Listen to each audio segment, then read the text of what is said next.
están? Buenos días con todos, buenos días, bienvenidos a su espacio Voces y Opiniones.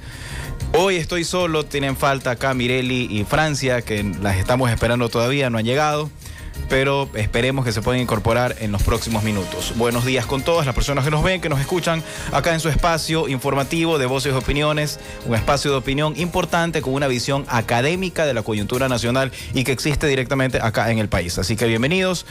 Lo que ha pasado realmente en esta semana es sumamente preocupante, bastante preocupante, muy preocupante lo que ha ocurrido, y yo creo que es indiscutible, definitivamente, que hay que dar una visión totalmente diferente a lo que pasa en el derecho penal ecuatoriano. Ha definitivamente los últimos acontecimientos demostrado definitivamente que el derecho penal y lo que pasa en el aula universitaria, ya prácticamente la realidad ha sobrepasado lo que existe en la necesidad de la colectividad ecuatoriana. Es impensable realmente lo que ha sucedido. Lo último y los últimos acontecimientos realmente han marcado una situación sumamente alarmante y preocupante. Nunca se ha visto lo que se vio precisamente hace 2 días, día martes me parece que fue, acá realmente en la ciudad. Sumamente preocupante, altamente preocupante lo que ha ocurrido, y definitivamente hay que comenzar a repensar y ver cuáles pueden ser las posibles soluciones en que esto ha ocurrido. Indiscutiblemente hay que pensar ya en un derecho penal de segunda velocidad. Hay que pensar realmente en que hay que hacer una ecuación diferencial frente al sistema procesal penal ecuatoriano y la forma en que se tienen que comenzar a tratar ya estos delitos. Hay una situación muy distinta y es algo que siempre se ha indicado, algo que siempre, al menos he sostenido yo, prácticamente el hecho de poder enfocar situaciones diferentes, la necesidad hoy por hoy de que exista un tipo penal específico que marque el tema del grupo armado organizado es imperiosa. Se necesita obligatoriamente una herramienta que pueda atacar básicamente todos estos sistemas y lograr prevenir que estas situaciones no logren y no puedan suceder. A las personas que nos están viendo, estamos viendo en imágenes actualmente lo que pasó este día martes, casualmente en la ciudad de Guayaquil. Ven realmente una explosión que prácticamente ha dejado 2 personas fallecidas, me parece, 2 personas fallecidas y varias personas heridas, infraestructuras que han sido lamentablemente afectadas de una gran magnitud, y esto obviamente ya rebasa una situación de una delincuencia formal, de una delincuencia natural, incluso rebasa los parámetros de una delincuencia organizada. Esto ya es una situación diferente, es una situación que puede entrar en la calificación del terrorismo, y el terrorismo necesita una herramienta distinta en que se pueda atacar para proteger a la colectividad. Vemos en este momento la explosión de este vehículo.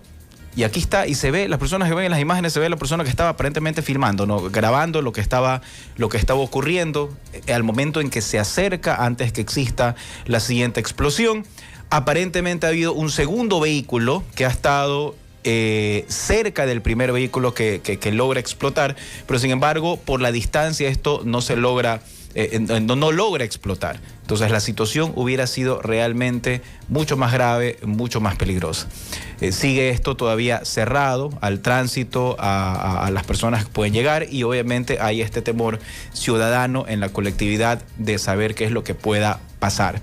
Vamos a entrar indiscutiblemente a un proceso constituyente, y ese proceso constituyente va a ser tal vez el momento oportuno para comenzar a pensar y analizar algunas situaciones. Y la pregunta es, ¿de qué forma un proceso constituyente o de qué forma una nueva constitución puede generar cambios importantes para poder proteger a la ciudadanía? Esto sin afectar indiscutiblemente el garantismo que existe, y otra situación no menos importante, el hecho de analizar, porque en el año 2011 concretamente, esto fue en una consulta popular que se efectuó el 7 de mayo del año 2011. Se consultó sobre el tema de la prisión preventiva y su carácter excepcional, y eso es lo que la gente dijo siempre, que debía ser un matiz excepcional. Y esto no es un tema que pasa solo en el Ecuador, pasa en todo el mundo. Lo que tendríamos que pensar es qué pasa con esta diferencia, con esta, insisto yo, esta ecuación diferencial que marca por un lado el derecho penal normal, común que ataca en este caso a los delitos, que estudia el delito, y el derecho penal que estudia básicamente los mecanismos para poderlo investigar y sancionar a una delincuencia normal, a una delincuencia que incluso puede ser organizada, versus la diferencia de un derecho penal que pueda atacar a los grupos terroristas, que pueda atacar en este caso, a que se pueda prevenir varias situaciones como las que han ocurrido en este caso en la ciudad de Guayaquil. Y que aparentemente, lo que se ha dicho, no solamente un hecho aislado, sino que han habido otras situaciones que se han producido. Siempre he sostenido, y esto que se me ha consultado en varias ocasiones, que tiene que tener en este caso una constitución o un proceso constituyente. La constitución tiene que ser una constitución libre, que le permita en este caso, conforme vaya avanzando la sociedad, a la propia Asamblea Nacional, adecuar de forma formal y material todas las leyes existentes para que pueda ir adaptándose a las imperiosas necesidades. Mientras una constitución sea lo más cerrada posible, no se va a adaptar a los cambios que existan en la sociedad, y eso es lo que va a permitir en este caso que a cada momento se hable de pasar un proceso de cambio o de materialización de un poder constituyente. Y esto sí puede ser una situación peligrosa. Lo que correspondería es tener una constitución lo más abierta posible, que nos permita dar los principios globales y generales, y que sobre todo pueda permitir, en este caso, que los organismos del poder constituido puedan generar libremente la normativa que exista.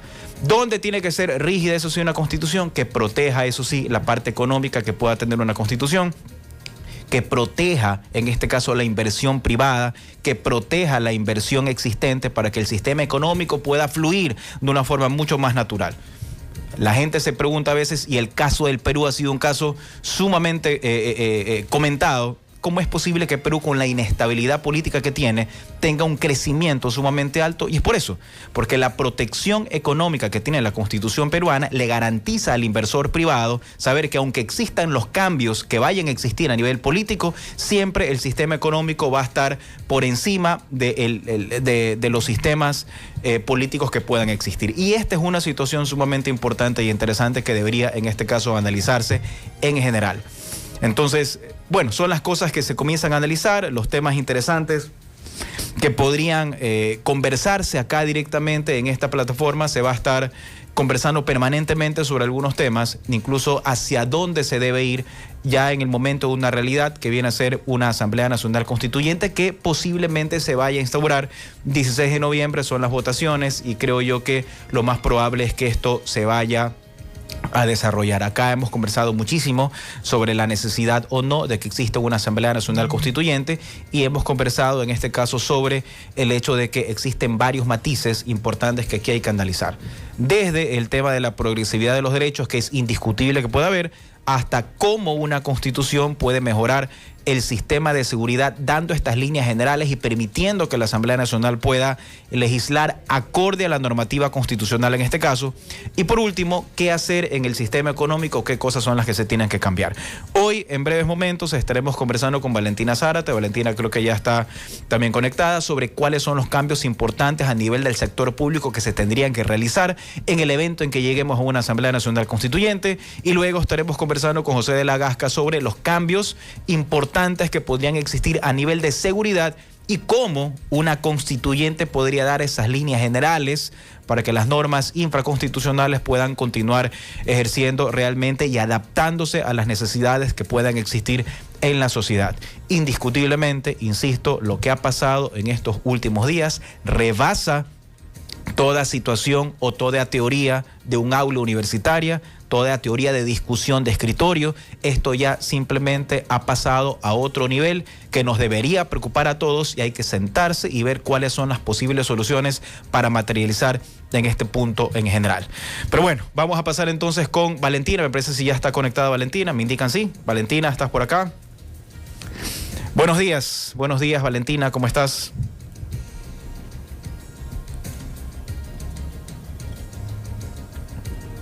La doctora Valentina Zárate, no la vemos todavía por acá. Johnny está extrañando a Francia, que no ha venido el día de hoy. Valentina, ¿qué tal? ¿Cómo estás? Ahora sí te puedo ver. ¿Cómo estás? Muy buenos días. Hola, Miguel. Bien, ¿tú? Bien, bien, muy bien. Muchas gracias por estar acá con nosotros. Bueno, Valentina, estamos cerca de un proceso del 16 de noviembre que viene a ser la primera votación para saber si hay o no una Asamblea Nacional Constituyente. Vamos a hablar de las eventualidades en el evento en que esto suceda, se materialice una Asamblea Nacional Constituyente. Desde tu visión, directamente del sector público, ¿cuáles serían los cambios principales que a tu criterio debería existir en una Asamblea Nacional Constituyente para mejorar el servicio público en el caso ecuatoriano? Gracias, Miguel. Un saludo especial a ti y a la audiencia que nos acompaña. Bueno, creo que estamos a puertas de otro momento histórico en el país. Y de verdad, esto nos causa un poco de sorpresa porque es increíble. En el Ecuador, cada tanto tenemos la necesidad de resetear el país. Justo comentaba hace unos días, como a modo de ejemplo, que en Estados Unidos, desde que se independizó de la colonia británica, tienen una sola constitución, y en Ecuador vamos a la 21ª. Esto a modo de entrada nada más, solo para ponernos en contexto de lo que nos enfrentamos en el Ecuador y de todo aquello que venía sucediendo. Una promesa de 20 constituciones con la esperanza de que esta vez sí funcionen las cosas, pero acá estamos. ¿Cuáles serían las reformas más importantes que se podrían hacer? Creo que estamos en un momento, si es que llega a darse, obviamente, la Asamblea Constituyente. Tú sabes, Miguel, que puede haber algunos escollos en el camino. Creo que sería importante pensar que con esta Constitución se debería consolidar un sistema político de partido sólido. Eso no existe en el Ecuador. No existe realmente una carrera interna para que las mejores personas y los más preparados puedan aspirar a los cargos públicos de elección popular. Ahora se ve, por ejemplo, que hay partidos de alquiler que se prestan para este sistema perverso en el cual no son las mejores personas quienes terminan representándonos a nosotros en cargos claves. También me parece necesario, si es que llega a darse este cambio constitucional, que se refuerce el sistema de pesos y contrapesos en el país, que exista un verdadero equilibrio. Porque en la actualidad, lamentablemente, la forma en que se elige a los representantes, a las primeras autoridades de los organismos de control, hace pensar que estos son muchas veces cooptados por quien está al frente del gobierno, cuando la idea sería que estos tengan un principio de absoluta imparcialidad y objetividad para hacer así ese contrapeso democrático que el país necesita. Eso diría de entrada, Miguel. Ok, y en cuanto, a ver, en tu experiencia, tú has sido contralora subrogante en la Contraloría General del Estado, has tenido una carrera importante en la Contraloría. Uno de los principales problemas que yo he encontrado siempre, y siempre lo he sostenido, es la deficiencia en la aplicabilidad directa de la Constitución de parte del servicio público. ¿A qué me refiero con esto? El hecho de que el servicio público o el servidor público tenga un temor reverencial a aplicar directamente la norma constitucional, precisamente por el temor que de aquí a 7 años exista alguna auditoría de parte de la Contraloría.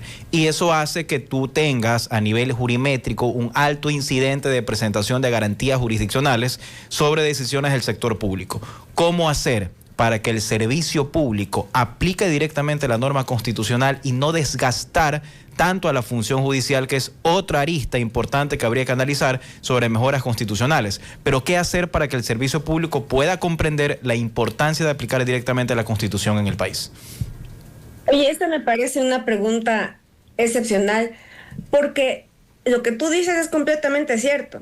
Para quienes son abogados existe y nos enseñan la pirámide de Kelsen, ¿no? Constitución, derechos humanos, leyes orgánicas, leyes ordinarias, reglamentos y demás.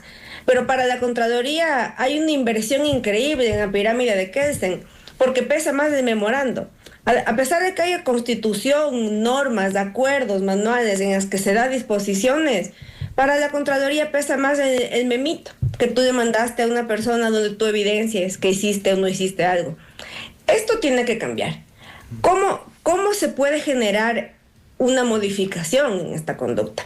Primero, es un cambio de cultura organizacional, Miguel, porque si es que la Contraloría sigue teniendo esta mirada represiva, la gente siempre le va a tener miedo. Y esto no hay constitución que arregle. Las cosas tienen que ser claras. Y por otro lado, yo te hago notar una cosa. Por ejemplo, ya que mencionaste la función judicial, que de hecho es abarrotada por los casos que lamentablemente se confirman sin razón en Contraloría y que son demandados ante el contencioso administrativo. Por ejemplo, para los jueces, cuando ha habido un error manifiesto de su parte, la norma prevé que se establezca el error en las sentencias y que los jueces, por lo tanto, puedan ser sancionados a través, obviamente, de un proceso que respete sus garantías y derechos. Pero hay este error manifiesto, hay la posibilidad de que los jueces respondan también por el exceso de sus actos. Es decir, que para el caso de estas autoridades hay la posibilidad de que rindan cuentas de lo que están haciendo. ¿Qué pasa en la Contraloría? Nadie rinde cuentas. Solamente el Contralor es sujeto de responsabilidad política. Pero tú sabes que si es que hay una asamblea que tiene mayoría, esto termina siendo un saludo a la bandera, porque políticamente nunca responderá si es que el CAL y la Comisión de Fiscalización tienen los votos suficientes para blindar a esta autoridad.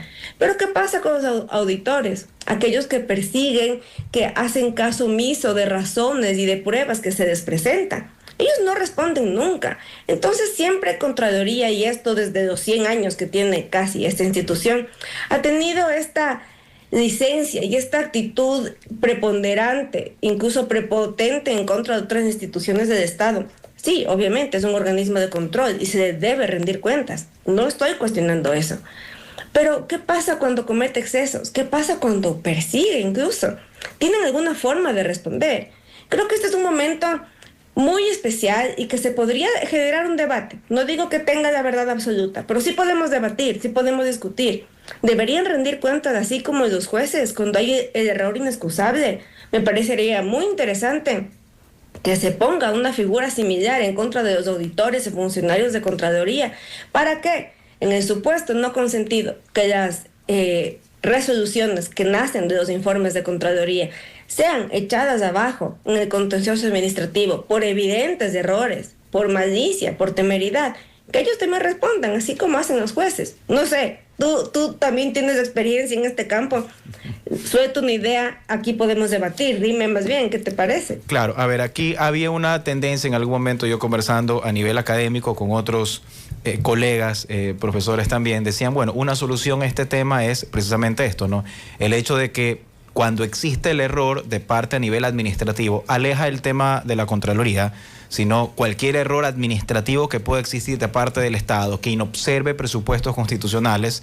La idea es no demandar al Estado, pero el Estado no es responsable porque luego demandas al Estado y tienes un proceso de repetición interno. Y un proceso de repetición interno que muchas veces no llega nunca. Nunca llega. Entonces, tal vez una solución puede ser el hecho de que tú puedas o tengas la facultad interna, una normativa de poder demandar a título personal, en este caso a la persona que ha cometido algún error sobre este tema, ¿no? Pero puede ser algo que se podría discutir. El tema es que la Constitución te pueda dar una línea abierta general para que la Asamblea Nacional pueda legislar alguna normativa que faculte hacerlo. Otra, cambiando un poco de este tema, Valentina, ya para ir cerrando por tema de tiempo, lamentablemente es, ¿cómo ves el tema de la función legislativa en una eventual constituyente? ¿Consideras que debe mantenerse igual o hay que pasar a la bicameralidad? Es decir, tener una cámara alta, una cámara baja, con mayores requisitos tal vez a personas de una cámara alta que puedan filtrar errores técnicos a nivel legislativo y una iniciativa que puede estar en una cámara baja. Mira, el Ecuador ya ha tenido bicameralidad a lo largo de la historia. Hay parlamentos en el sur del continente, sobre todo, que tienen 2 cámaras, pero eso tampoco es una garantía de que lleguen los mejores y más preparados, como yo decía al comienzo de mi intervención. Yo pienso que en el Ecuador somos especialistas y expertos en vender soluciones magníficas, entre comillas, que terminan quedándose en el papel. Porque mira, también ha habido el planteamiento, y tú lo sabes, de que se reduzca el número de asambleístas. Si es que sigue siendo unicameral, que se reduzca el número de asambleístas. Por un lado, la gente podría decir, bueno, hay menos asambleístas porque actualmente hay más de 130. Podría ser incluso un ahorro para el Estado, pero ahí una crítica podría ser, en cambio, cómo queda la representación. Todas las provincias estarían representadas de manera equitativa en la asamblea. No lo sé. El punto, Miguel, que creo que nos estamos desviando de algo esencial, y es que al no existir un sistema de partidos en el Ecuador, las personas que lleguen a la asamblea, sea esta unicameral o bicameral, no necesariamente van a ser aquellas que tengan una vocación de servicio, sino que vengan del mundo del espectáculo, del mundo deportivo, porque son las que arrastran votos. ¿Consideras entonces que hay que mejorar el filtro o el sistema para el mecanismo de elección, es decir, no abierto?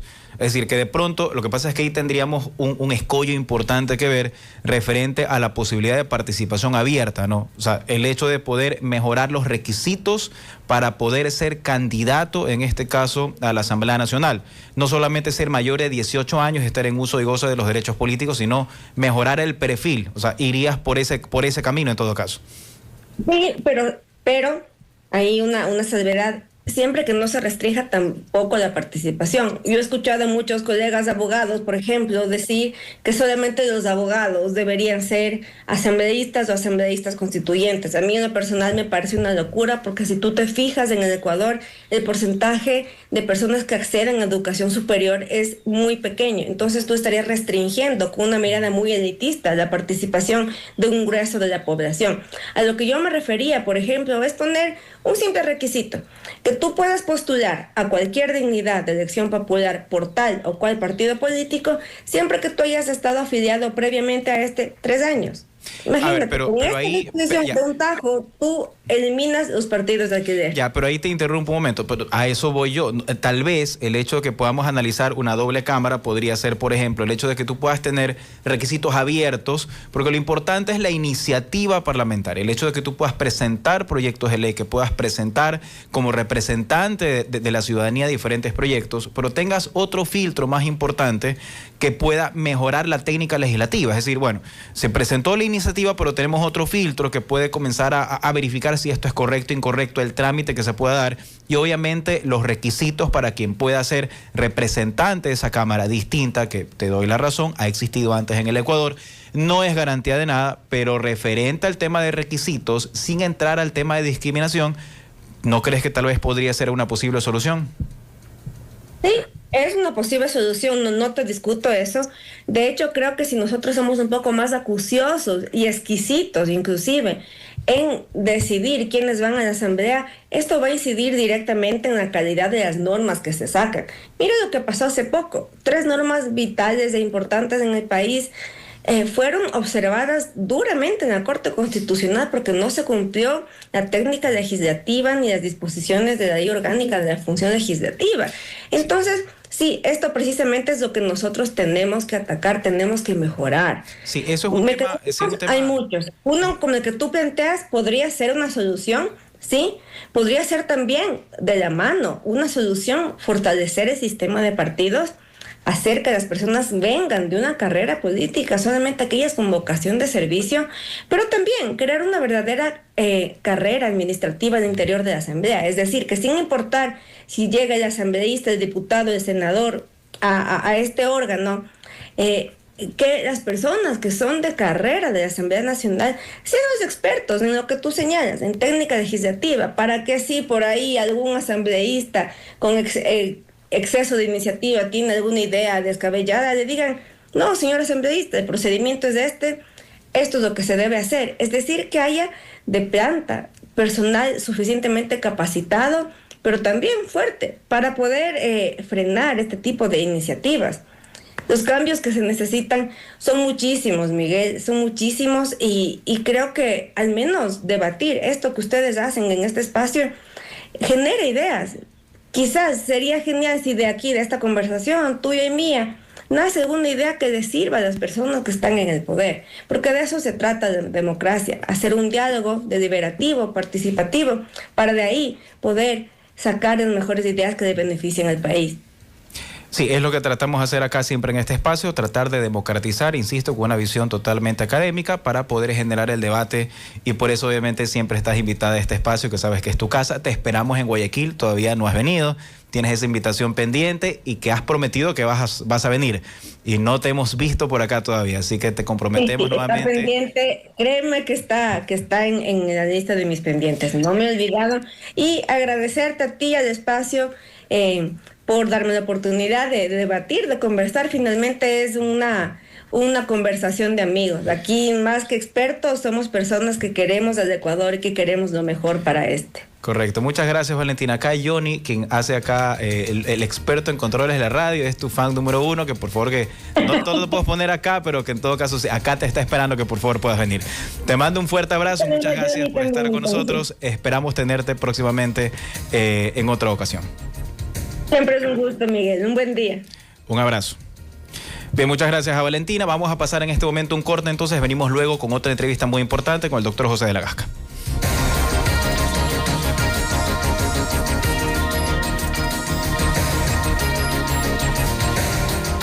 Estás en sintonía de Voces y Opiniones. Tu punto de encuentro con la verdad. Por la 96.9 FM.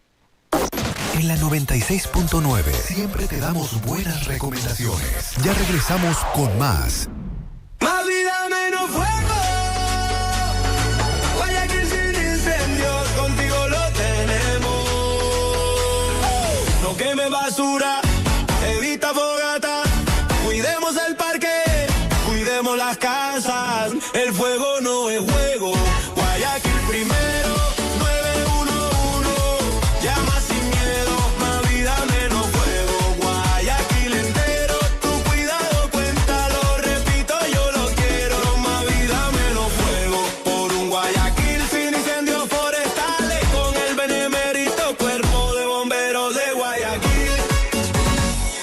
Autorización número 152, CNE, Referéndum 2025.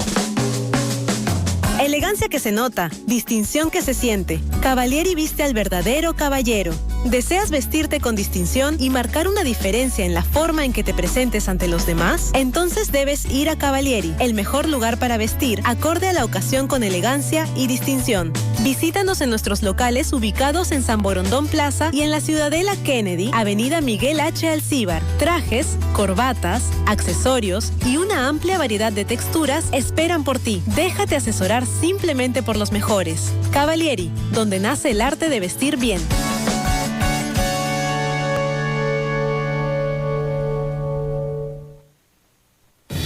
¿Todavía haces fila para pagar la luz o pedir un duplicado de tu planilla? Eso ya no es necesario. Con el chatbot de CNLP, realiza tus trámites desde WhatsApp. Podrás agendar tu cita virtual, descargar tu planilla y mucho más. Agréganos en WhatsApp al 099-907-9212. Escríbenos hola y comienza. CNLP, nos transformamos para ti. El nuevo Ecuador. Impulsa. Autorización número 202, CNE, Referéndum 2025. Lo que tiramos por el desagüe de cocinas, baños, talleres y patios no desaparece. Pañales, aceites, restos de comida, preservativos, todo eso y más afecta al sistema de alcantarillado de la ciudad. En Interagua trabajamos todos los días para mantenerlo en perfectas condiciones. Pero necesitamos de ti, porque la simple decisión de disponer adecuadamente los desechos puede evitar obstrucciones, malos olores y problemas en las redes. Cuidar el alcantarillado es un trabajo en equipo. Juntos, Guayaquil avanza. Juntos, el agua sigue. Interagua, el agua de los guayaquileños. Oigan, vecinos, siempre trabajemos en equipo. Así seguramente veríamos nuestros barrios más limpios. Y yo la veo y ya sé cómo actuar. Horario y frecuencia siempre hay que respetar. Guayaquil, ciudad de todos, siempre vamos a cuidar. Sí, sí, La ciudadanía, el municipio y Urbaceo. Juntos por Guayaquil, ciudad de todos. Autorización número 52, CNE, Referéndum 2025. Gracias por estar en sintonía de la 96.9 FM. Continuamos con más. Estás en sintonía de Voces y Opiniones. Tu punto de encuentro con la verdad. Por la 96.9 FM.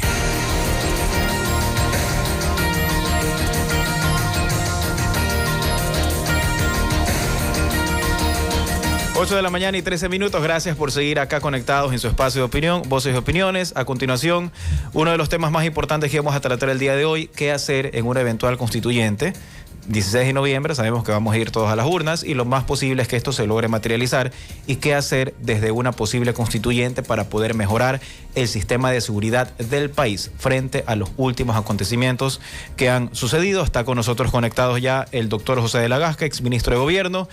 Doctor de la Gasca, ¿cómo está? Muy buenos días, gracias por estar acá. Un fuerte abrazo. Muy buenos días, doctor Costaín, qué gusto verlo. Un saludo a usted y a su audiencia. Un gusto verte también acá, bienvenido siempre acá a tu casa y a tu espacio. José, cuéntanos desde tu visión, primero, ¿qué es la visión realmente que tú tienes, primero como ciudadano y segundo como profesional, frente a los últimos acontecimientos y lo que ha pasado el día martes? ¿Esto obedece a una delincuencia común, organizada, o en su efecto ya es un tema de terrorismo totalmente distinto y no previsto en nuestra legislación? Correcto, sí. Primero, actos deplorables de terrorismo. Eso ya raya y cruza la frontera de la delincuencia común hace rato. Y es ese fino margen, esa barrera invisible entre crimen organizado y terrorismo. Ambas constituyen una amenaza para la paz y la seguridad interna. Y desde luego, pues, en el ambiente de protesta social, en el ambiente que pretenden generar inestabilidad y caos, algunos grupos organizados pretenden también enviar, y terroristas pretenden enviar un mensaje de terror a la población y al gobierno, y creo yo personalmente al presidente y a su familia, de las consecuencias de seguir avanzando en esta lucha social por sacarnos adelante con estas transformaciones profundas que estamos viendo, ¿no? Entonces, creo que cuando finalmente hay un gobierno que le planta cara al crimen organizado, que le planta cara al terrorismo, que remueve esas estructuras que por años han estado ahí enquistadas, conviviendo con los gobiernos en una falsa paz, no les queda otra que resistirse y tratar de generar el caos. Pero aquí estamos los ciudadanos de bien, poniendo la cara, saliendo a trabajar y no dejando que el miedo nos venza. Ok, entonces, si vamos a ponerle un nombre a esto, no es delincuencia organizada, esto es un tema de terrorismo directamente, ¿ok? Entonces, ya, las barreras o directamente nuestra legislación. Acá yo iniciaba el panel indicando que en el año 2011 hubo una consulta popular donde se establecía un tema racional, ¿no? Que es el tema de la prisión preventiva de carácter excepcional. Y eso está directamente como una consulta popular establecida dentro de la Constitución. Vamos a ir un proceso constituyente, 16 de noviembre, te decía que lo más probable es que esto suceda y se materialice. En primer lugar, ¿estás de acuerdo o no con que exista un proceso constituyente? Vamos a empezar por Absolutamente. Absolutamente, okay. Es necesario, es un clamor ciudadano, es un fenómeno social y político. Debemos al cabo de 20 años de la vida constitucional, de esa constitución del 2008, darnos cuenta y hacer un balance que la constitución no sirvió para los supuestos fines que se hicieron. Era una carta política, era un proyecto político, un plan de gobierno de un proyecto político cargado de una ideología que centralizaba y ponía en el medio de todo al Estado. De hecho, yo ni siquiera estoy de acuerdo con el marco constitucional del artículo 1, donde se declara que es un Estado constitucional de derechos y de justicia, y creo que a partir de eso nace toda esta desigualdad al momento de enfrentar fenómenos como el que tenemos ahora del terrorismo, crimen organizado. Entonces creo que esa constitución nos quedó obsoleta. Creo que, como lo he dicho antes, es un traje a la medida para un solo presidente y una camisa de fuerza para todos los demás. Entonces, pretender que aquí hayan cambios, pretender que aquí un gobierno pueda gobernar con un plan de gobierno libre a partir de unas bases mínimas es imposible, porque la Constitución lo va rigiendo todo y lo va canalizando todo en materia de educación, en materia de salud, en materia de recursos renovables, en materia de sectores estratégicos, en materia de seguridad, en materia de economía. En todo, la Constitución es demasiado rígida, demasiado estatista, que no permite la intervención, por ejemplo, correcta de la empresa privada, del sector privado, y mete al Estado en el centro de todo, como por ejemplo a tener el control de los sectores estratégicos, y hemos visto también lo que puede llegar a pasar, sobre todo en materia de seguridad. Entonces, yo sí creo que es una cuestión necesaria, urgente, clamorosa, que el país sabrá responder en esa medida. Ok, en función entonces de esa respuesta, estamos claros de que hay la posición favorable porque exista una constituyente. Hay muchas aristas sobre esto que conforme lo has tratado y es materia para conversar largo sobre esto de lo que has indicado, ¿no? Temas de derechos, temas efectivamente de inversión privada, temas de régimen económico, tocas el artículo 1, temas de supremacía constitucional o no, de la nomenclatura del Estado constitucional. Pero uno de los temas más importantes en función de lo que pasó en esta semana, y creo yo que es a lo que la gente más le preocupa el día de hoy, que es el tema de su seguridad, el tema de que puedan salir tranquilos, que puedan estar en un centro comercial, que podamos todos con nuestros hijos estar tranquilos. ¿En qué ayuda un proceso constituyente a mejorar estas pautas de seguridad y hacia dónde van los cambios? Te la pongo un ejemplo facilito que lo vamos a entender los ecuatorianos de cara a lo que me estás mencionando, al suceso de terrorismo y a realidades normativas. Con el marco normativo constitucional que tenemos, se intentó crear dispositivos legales, leyes, que permitan al Estado adelantar el accionar del Estado a través, por ejemplo, de una ley de inteligencia. Vino la Corte Constitucional y dijo, esto riñe con la Constitución, y la tiró al tacho de basura. Primero la suspendió y después la tiró al tacho de basura, por la forma, por lo que sea.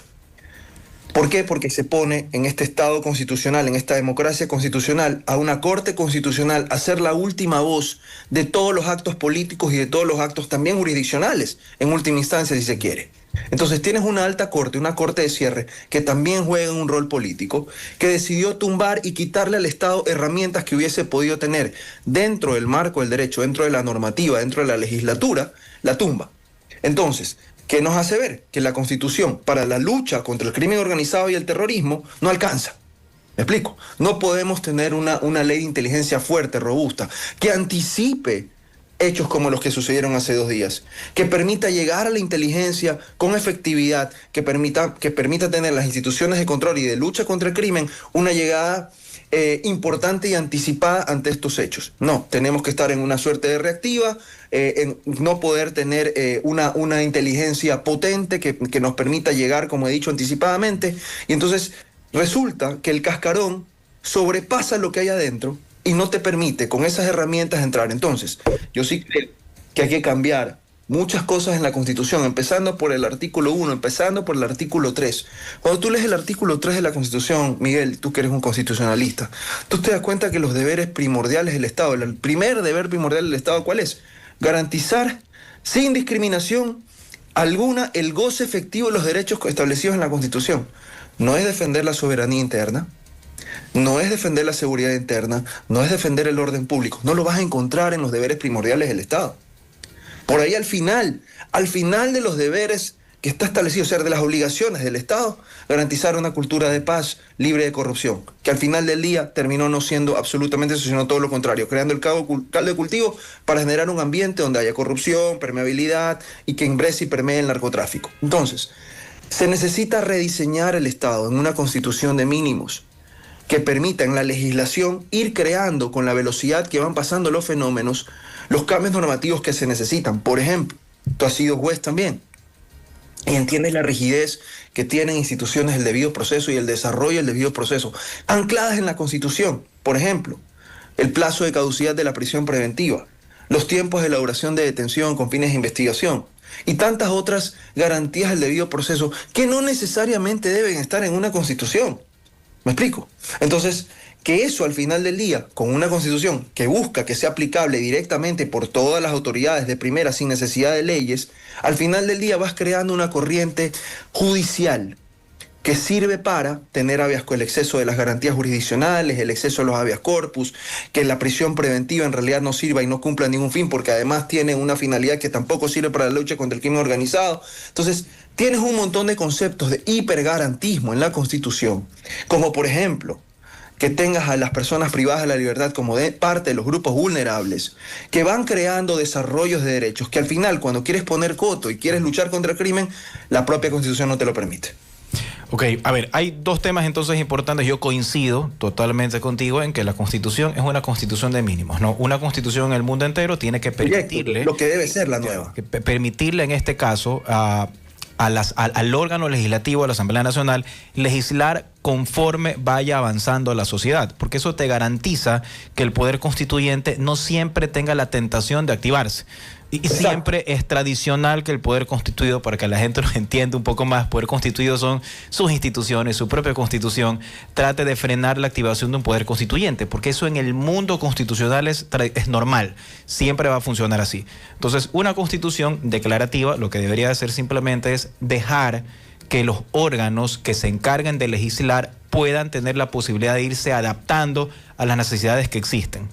Ahora bien, sobre esos puntos en general, directamente, y tocas un tema muy interesante que es el tema de los privados de la libertad y el tema de los grupos vulnerables. ¿No consideras que ir directamente a quitarle este matiz de grupos vulnerables a las personas privadas de la libertad sería una regresión de derechos en este punto específico? Sí, sí lo es, puede serlo y debe ser considerado como tal, y por eso la constituyente es el vehículo. Eso a mí no me asusta y eso no creo que vaya a tener problemas a nivel de control de convencionalidad posteriormente. Hay que entender también el fenómeno social que estamos viviendo y las realidades normativas que tenemos. Esto no significa desconocer que haya que tratarnos con dignidad y todo lo demás, pero otra cosa es que el Estado tenga esa obligación de garantizarlo absolutamente todo, de darles absolutamente todo y al final del día tampoco la cumple. ¿Me explico? Entonces, no está sirviendo. Esto también conecta con algo muy importante, el artículo 201 de la Constitución, que habla sobre el sistema de rehabilitación social. El fin de todo el sistema penal es la rehabilitación del individuo. Y eso crea el sistema de progresividad en la ejecución de las penas. Eso tampoco sirve y eso tampoco está adecuado a la realidad que tenemos hoy con el fenómeno criminológico que estamos viviendo. No debemos entender, no todas las personas son sujetas de rehabilitación y no puedes poner como fin exclusivo del sistema la rehabilitación social, porque eso te va a generar desarrollo normativo y también de desarrollo jurisprudencial que busca, por ejemplo, que personas que son sentenciadas jamás cumplan la pena en su totalidad. Que tampoco puede haber criterios de peligrosidad. No sé si recuerdas la discusión cuando el presidente de la República planteó lo de la castración química. La Corte no le dio paso a través de una reforma parcial y entre una de las consideraciones que dijo es no se puede porque violentaría el artículo 201 del sistema de rehabilitación social, de la rehabilitación de las personas. Entonces, ¿qué pasa cuando tienes sujetos peligrosos? ¿Por qué no podemos contemplar los criterios de peligrosidad para la administración de justicia del sistema penal que estamos viviendo hoy en día? ¿Por qué no podemos tener esos criterios para la aplicación, por ejemplo, de la prisión preventiva? Para la aplicación de medidas de seguridad. No lo tienes, no lo puedes tener porque estás anclado a un sistema de rehabilitación social forzado, anclado en el artículo 201, que impide cualquier otra figura, por ejemplo, de atender que impidas en el régimen de ejecución de penas, estos sistemas semiabiertos o abiertos, donde no se garantiza el cumplimiento de la pena completa. Entonces, tú que has sido juez, que hemos podido ver en lo que hemos transitado en el sistema, difícilmente las personas terminan cumpliendo la pena, difícilmente termina habiendo una reparación integral a las víctimas, difícilmente termina funcionando una prevención general, mucho menos una prevención especial. Y lo que sale de ahí es el resultado cíclico y este turismo carcelario y estas puertas giratorias donde las personas entran y salen del sistema y donde el crimen organizado y hoy el terrorismo está viendo en las leyes un paraíso de impunidad. A ver, para las personas que nos están escuchando, estamos tal vez yendo un poco a un tema más técnico. La audiencia acá no solamente son abogados, entonces para poder explicar un poco lo que indica José, efectivamente el sistema de reinserción que existe en el Ecuador, para que la gente nos entienda, todas las personas que van detenidas es porque tienen una sola finalidad, porque el Estado es responsable de reinsertarlos a la sociedad. Lo que tendríamos que preguntarnos es si ese sistema de reinserción en la práctica está funcionando o no, que es algo que siempre no se ha funciona. criticado. Y no funciona. Realmente hay que ver si es un sistema de perfeccionamiento delictual o es un sistema realmente de reinserción. Esto hay que rediseñarlo, ¿no? Ahora, totalmente de acuerdo en ese sentido, de que habría que ver cuál realmente es la finalidad, que es lo que tú señalas, de una prevención general, o ver si se va a una prevención especial o general, ¿no?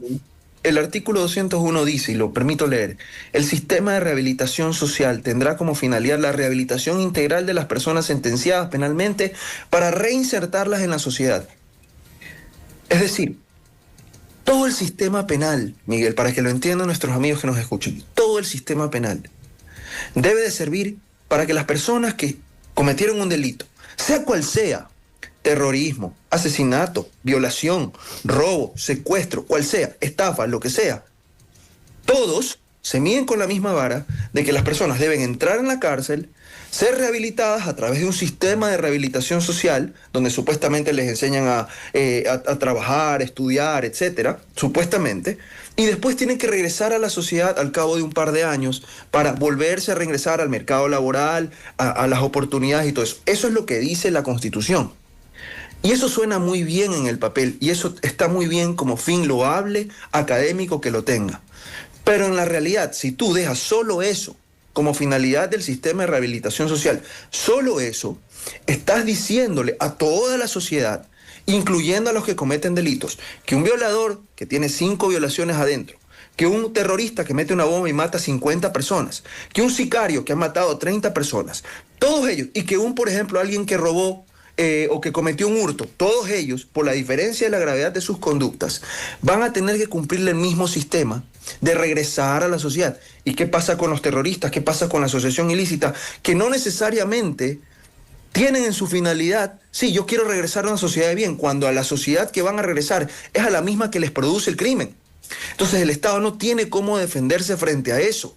No tenemos cómo defenderlo, y los jueces lo que tienen que hacer es muy bien, hay que aplicarle los beneficios, los derechos, los beneficios penitenciarios. El señor ya cumplió el 60% de la pena, ha tenido buena conducta y ni sé cuánto, bueno, lo soltamos al cabo de 5 años. Al cabo de 2 meses regresa al sistema, habiendo hecho lo mismo o algo peor. Entonces, como no funciona, no está generando, lo único que genera es más criminalidad. Y el problema es que ese artículo 201 no permite ninguna alternativa adicional. No permite tratarlos como peligrosos. No permite decir, hay personas que necesitan estar más tiempo. Hay personas que no pueden salir en libertad. Hay cosas. Entonces, y si te metes a hacerlo, como ya se ha intentado, la Corte Constitucional te dice, no puedes. No puedes porque riñe con el sistema de rehabilitación social. Entonces, eso ya representa una cortapisa para la lucha contra el crimen y contra la soberanía interna y la seguridad interna, que en este momento debe ser una prioridad. Hay que distinguir, ¿no? Ahí vamos, algunas cosas tal vez discrepamos normalmente siempre en discusiones académicas contigo, José, y en otras estamos totalmente de acuerdo, ¿no? Totalmente de acuerdo en el sentido de que hay que diferenciar las cosas. Y el sistema de reinserción, el sistema de prevención general o prevención especial, al momento de castigar efectivamente los delitos, debe de diferenciar. No es lo mismo, efectivamente, la delincuencia común, que es parte de una sociedad. La gente a veces piensa, el crimen es parte de una sociedad, en todas partes del mundo. Y simplemente el crimen hay que hacer 2 cosas, ¿no? Primero, tratar de anticiparlo un poco y prevenirlo, mitigarlo. Y segundo, si se presenta, ejecutar un mecanismo de sanción, que pueda ser dual. Para la persona, ahí sí lo que tú sostienes, tratar de reinsertar, y para la sociedad el mensaje de, oigan, tiene el derecho a defenderse a la sociedad y por ello existe un procedimiento como tal. Pero hay una situación que aquí coincidimos, es no prevista, es el tema del terrorismo. Entonces, ¿cómo realmente enfrentar una situación donde hay que hacer una diferencia? Porque no es lo mismo el matiz del crimen organizado normal que un matiz del terrorismo, y eso es totalmente diferente. Y eso tal vez pudiera ser una solución en el hecho de que se pueda, dentro de un proceso constituyente, dejar esta puerta para que en este caso se pueda legislar con una normativa adaptada, en este caso, para poder proteger de forma adecuada para la sociedad. ¿Crees que esto podría ser tal vez una alternativa o no? Sí, pero es que no. Para mí ese artículo 201 tiene que desaparecer y tenemos que cambiarlo para que permita orientar a nivel de normativa secundaria de las leyes lo que tú estás diciendo sobre la prevención general y la prevención especial. Tú no vas a encontrar en la Constitución el fin de la pena. Tú no vas a encontrar que te diga por qué castigamos o para qué debe servir el castigo. ¿Debe servir para sancionar, para aplicar una sanción y restablecer la figura del derecho? ¿O debe ser para mandar un mensaje a la colectividad de que el delito es malo? ¿O debe ser para que la persona no vuelva a delinquir? Ahí estamos hablando de prevención especial, prevención general. Eso no lo dice la Constitución. La Constitución lo único que te dice es... Claro, te habla de prevención general, específica. Exacto. Todo tiene que servir para rehabilitar. Y ya estás metiendo ahí uno de los fines de la pena, prevención. Entonces, ¿qué es lo que yo sostengo? Eso no nos permite ir a un derecho penal de tercera velocidad. Eso no nos permite atemperar la velocidad del derecho penal a los fenómenos que estamos viendo como el terrorismo. Y esto ya pasó en España, y esto ya pasó en Estados Unidos, y ya hubo la discusión del derecho penal del enemigo, y ya se satanizó el derecho penal del enemigo, mal satanizado el derecho penal del enemigo, cuando se hablaba de que hay personas que necesariamente no actúan como ciudadanos y que hay que darles un tratamiento diferente. Aquí debemos entender que ya nos está pasando. Ya lo estamos viendo en Cuenca, ya lo estamos viendo aquí en Guayaquil, en pleno, al frente de Mall del Sol. Entonces, necesitamos crear los vehículos normativos que del cual el Estado pueda hacer uso para frenar esta amenaza, para que no crezca y esto de aquí no se vuelva un país donde las bombas sean algo con lo que comamos todos los días.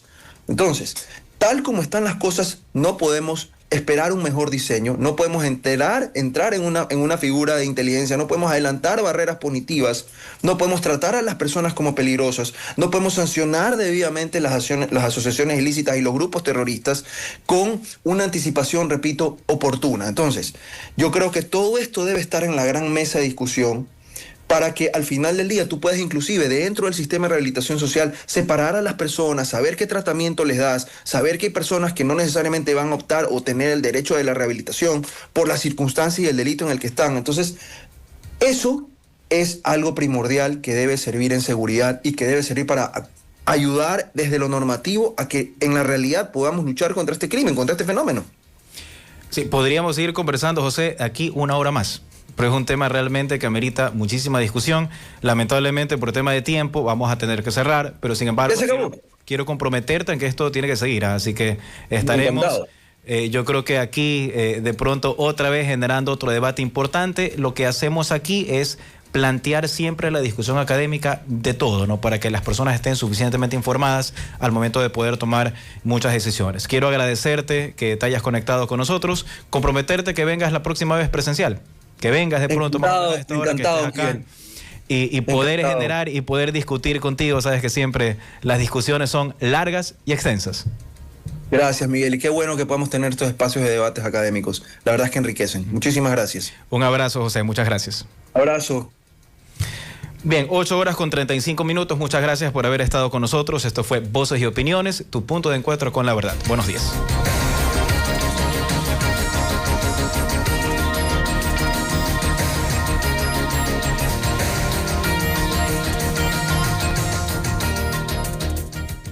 La 96.9 FM, la radio que informa, entretiene y te acompaña todos los días. Porque aquí está todo lo que